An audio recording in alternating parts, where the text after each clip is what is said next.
Okay, so today I'm going to be doing my monthly wrap-up for the month of March 2021. Now, I don't have a lot of time to get through this one, so I am going to be keeping my reviews very, very brief, but I am also going to leave links in the description for all of the books that I talk about today so that you can do more research on them if you would like to. I have done some dedicated reviews for some of these books as well, so feel free to go back through my videos and you might be able to find them there. Let's get right into it, shall we, and put the monthly stats up on the screen right now.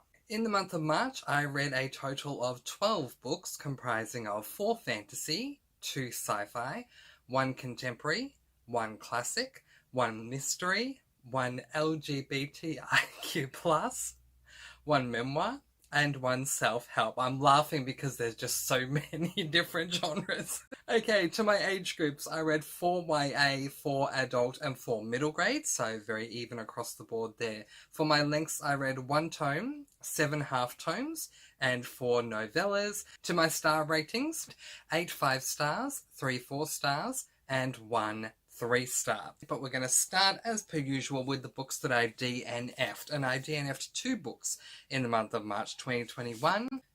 The Blade Itself by Joe Abercrombie, and The Year the Maps Changed by Danielle Binks. Joe Abercrombie's The Blade Itself is an adult, grimdark fantasy, and I DNF'd this after the first chapter. The reason why I DNF'd it is because this book has a trope that I don't like, and that trope for me is the let's just jump right into an action scene before we even know who the people are that we are following. It just, really annoyed me. The Year the Maps Changed by Danielle Binks.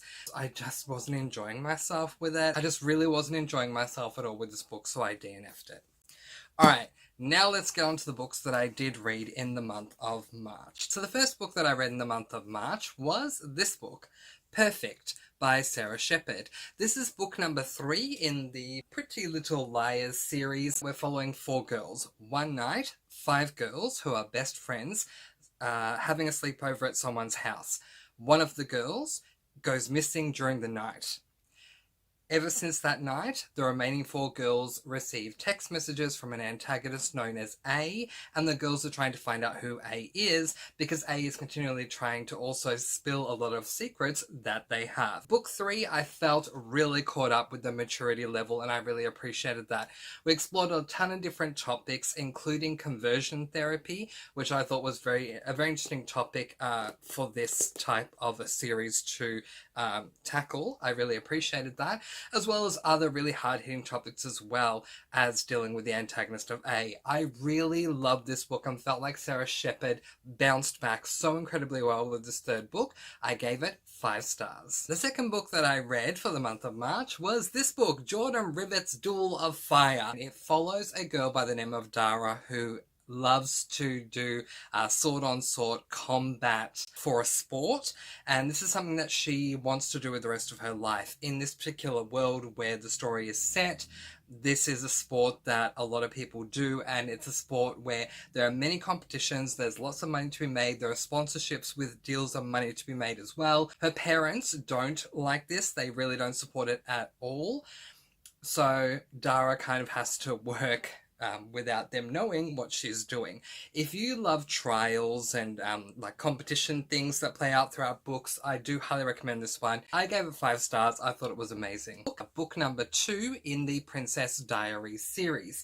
So for those of you who don't know, the Princess Diaries started off as a book series and then was later on developed into a film series, and the film series have taken a ton of creative liberties.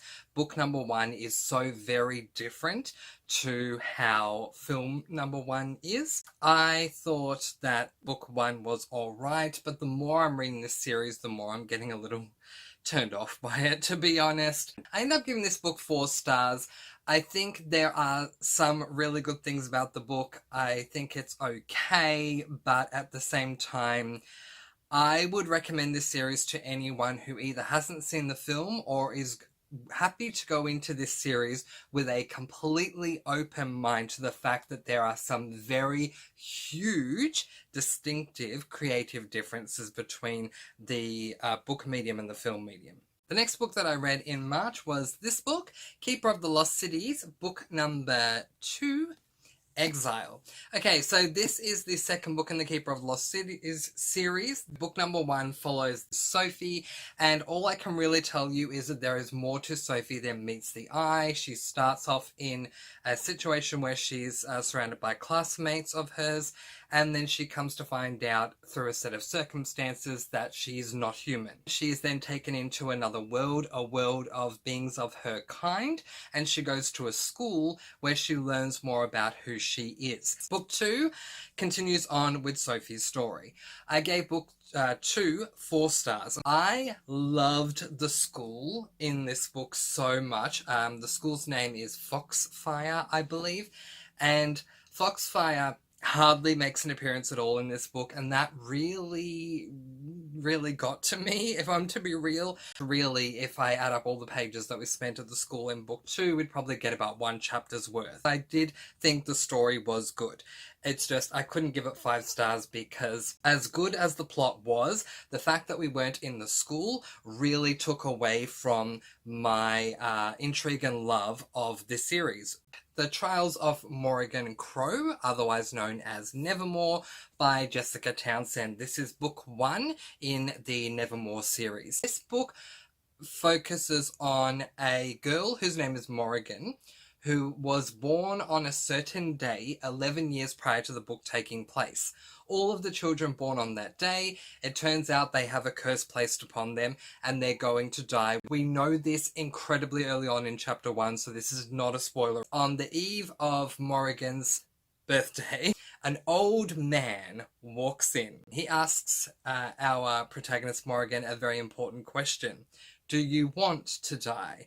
And Morrigan says, well, no, of course not. And Jupiter says, well, then why should you? Let's leave. As crazy as that sounds, Jupiter then takes Morrigan away to a fantastical world. This was absolutely incredible. I'm reading book 2, Wondersmith, in April, and I cannot wait to continue on my journey. This was just... oh my gosh, this was amazing. The next book that I read in March was this book, As Far As You'll Take Me by Phil Stamper. I have a dedicated review for this book. The reason why I am mentioning that I did a dedicated review for As Far As You'll Take Me is because the author of this book, Phil Stamper, actually saw my review that I did and left a comment on my video. So I was, fangirling a little bit over here, you guys, because I love Phil Stamper. This book is a YA LGBTIQ plus book that follows the life of Marty, who is a boy that lives in Texas. In the world of this book, Texans don't accept gay people.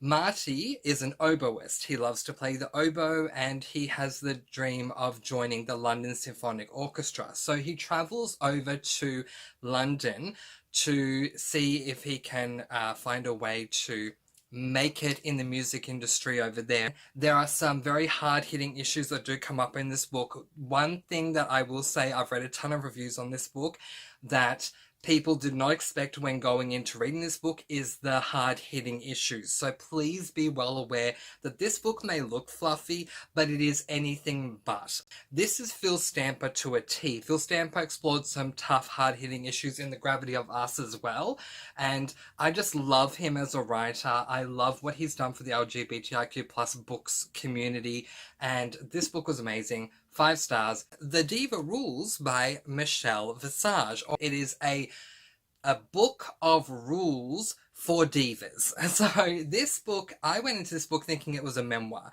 when in fact I would more accurately describe this book as being a part memoir, part self-help. Now what do I mean by this? Basically, Michelle Visage will start off with every single chapter telling us a little bit about a moment that occurred in her life. She went through something that was very tough to go through, but she gets through whatever it is, and she learned lessons along the way getting through whatever that situation was. She then takes the lesson that she's learnt and then discusses that in a way to assist everyone else. So as I say, it's part memoir, part self. self-help. It took me a long time to work out that this was what Michelle Visage was doing because I was extremely confused in the first 2 chapters, but once I got on board with what she was doing, I had one heck of a time reading this. It is quintessential Michelle Visage. Fantastic. 5 stars, The Emperor's Soul by Brandon Sanderson. This is an adult fantasy book and it is part of the Cosmere universe. I ultimately gave it 5 stars and I'll tell you why. It is a fully rounded book despite the fact that it's only 175 pages long. Following a girl whose name is Shy. Shy, when the book opens up, we find Shy in a prison cell and she is removed from the prison cell because she's given an offer.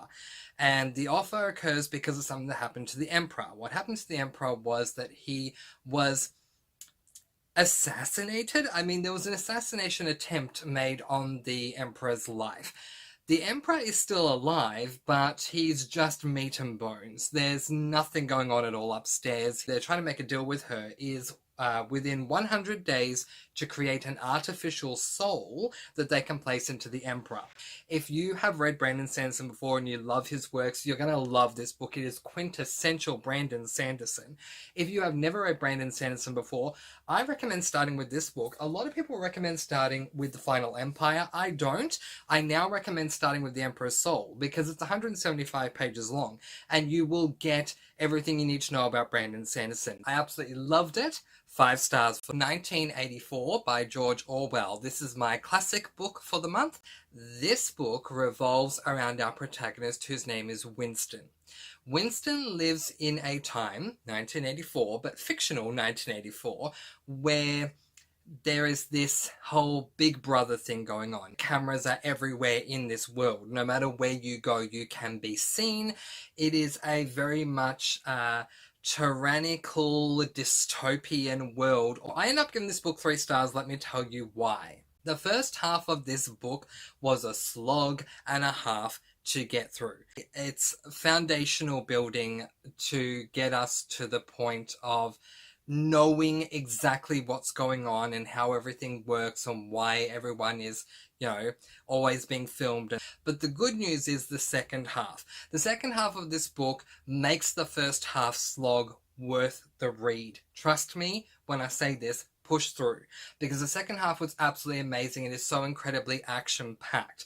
Man, do things go down, and does this book get incredible. So I averaged it out to 3 stars. The Invasion, which is the first book in the Animorphs series by K.A. Applegate. The premise of Animorphs is that we are following 5 children who are in school, so primary if you're in Australia, elementary school if you're American, and they are walking home one day and passing a construction site. While they're at this construction site, a spaceship lands, and out from the spaceship comes an alien, and that alien species that this alien is from are known as the Andalites. It turns out this particular Andalite is a prince of the Andalites who has come to warn the human race that they are about to be under attack by these really evil alien slug things that and it's a middle grade, so it's like, whoa. This Andalite ends up offering the children a special ability to morph into an animal. This book was such an amazing start. The first 3 quarters is foundational building for the series. The final quarter was a climax that was so much better than I thought it was gonna be. A Return to Love by Marianne Williamson. This is an adult self-help book. Now you'll remember earlier on The Diva Rules by Michelle Visage. In this book, Michelle Visage mentions this book. What she mentioned about the thing in this book, I resonated with. So I thought I might as well grab this book and give it a read and see what I think. Marianne Williamson is doing everything she can to assist whoever is reading the book to come back to a place of love from a place of fear or hate. That is the most simplistic way I can explain this book. I absolutely love this book. I resonated with everything that Marianne Williamson was talking about. I gave it 5 stars. I highly recommend this book, and I don't remember ever in my entire life of reading, ever recommending a non-fiction book.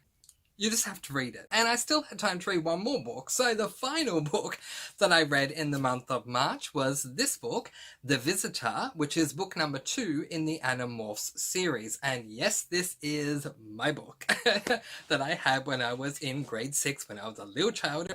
Oh my gosh, it was really good. I gave it 4 stars because I felt like it could have gone a bit further. But I really did enjoy this, and I do want to keep going with the Animorph series. I don't have an Animorph book on my already overflowing 13 book April TBR, but I tell you, if I get time, I will read book 3. And now we're done. So those were the 13 books that I read in the month of March. And if you enjoyed this video, please give it a thumbs up. I would really appreciate the love. Letting you guys go with peace, blessings, and so much love. I post videos every Monday, Wednesday, and Friday, and I'll see you again soon. Mwah. Thank you so much for watching, and happy reading!